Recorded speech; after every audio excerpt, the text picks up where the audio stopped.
Hello all, March 15th, 2012. Not much is going on with the either oil prices, not much is going on with Brent crude oil prices, or many changes at the gas station. It's been raining for 3 days now here in San Francisco, so I haven't been able to get up to see what the supply of barges is doing. So I thought we'd put this video out and catch up on some oil facts. So let's go over to that board right over there. Hot up.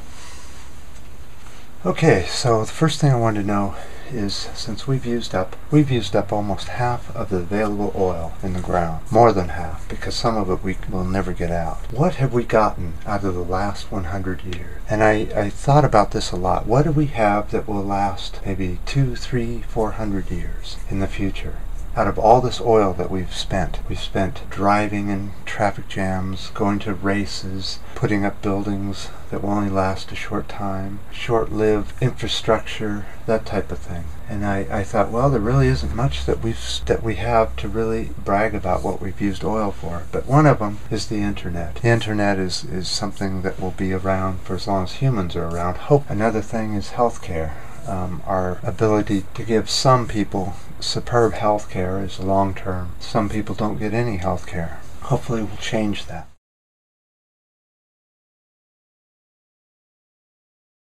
Okay, the next thing to show you was, how is oil figured out? Alright, it's a ratio. How many barrels of oil does it take to get 1 barrel out? So, in the 1930s, you got 100 barrels out of the ground for every 1 barrel you spent getting the oil out of the ground. So it was a net ratio of 100 to 1.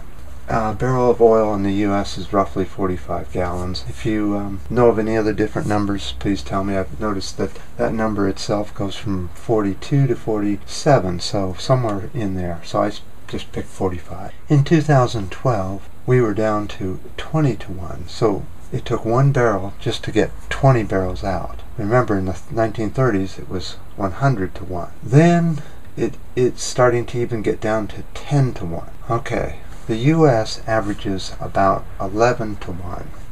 In comparisons, the tar sands is a 3 to 1. A 3 to 1 ratio. And that's questionable, if it's even a 3 to 1. It's probably a break-even by the time you figure in the immense amount of environmental destruction on the land, completely wiping out the top of the land, all that rain and snow falling down on that polluted ground and running off into rivers and streams, and huge amounts of water pollution to process it, and it's people are stunned that they're even going after it and destroying their land. And what are they getting for it? What is Canada getting for such destruction, such low ratios? Now, for an economy today to run, oil has to be at a ratio of 6 to 1 or higher. Now, in comparison to tar sands, if you were to take humans and cultivate food by hand tools, that's a 10 to 1 ratio if you convert everything to energy. That's how bad the tar sands are.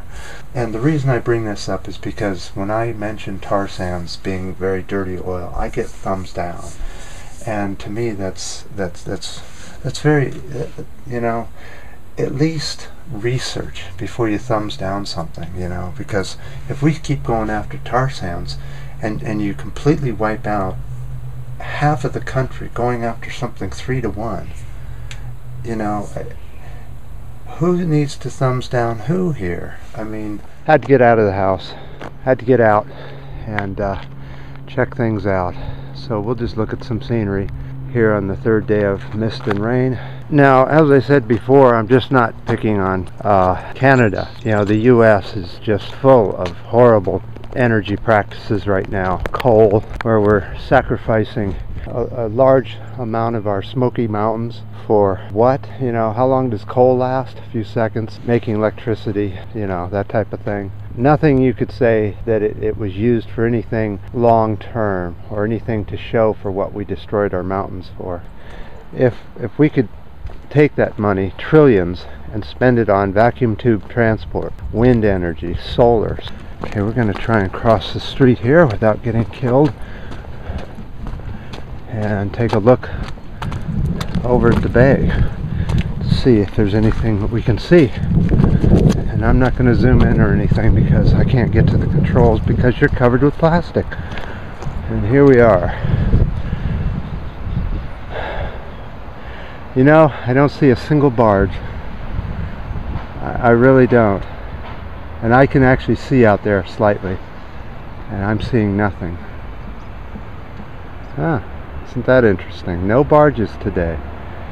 At Pink Barrio, you'll see a poll for finding out what the economy is really like, what you guys really think. So far it looks like it's mostly negative, but there is some positive. So go check it out and participate in the poll. We'll have it up a few more days and then we'll take it down.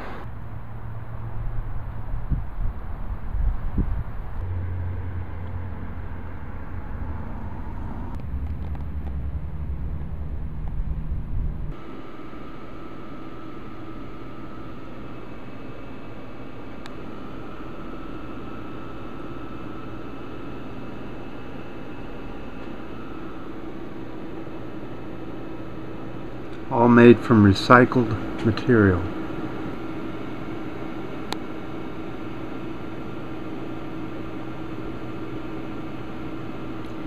iPad solar charger.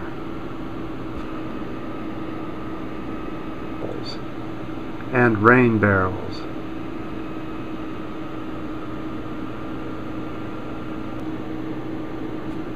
A stand for the rain barrel. A pump, so you can pump the water throughout the house if you need to, or your garden. A netting, so you can put it over the barrel and have ivy cover it, or even put plants on it. All links are on Pink Barrio. Okay, all, I just wanted to show you this. This is what happens. This is why I've been wondering what the economy's doing around your area. Here, it's not doing that well. This is a common sight that you see when somebody can't pay their rent. They get thrown out on the street, furniture and all. Until next time.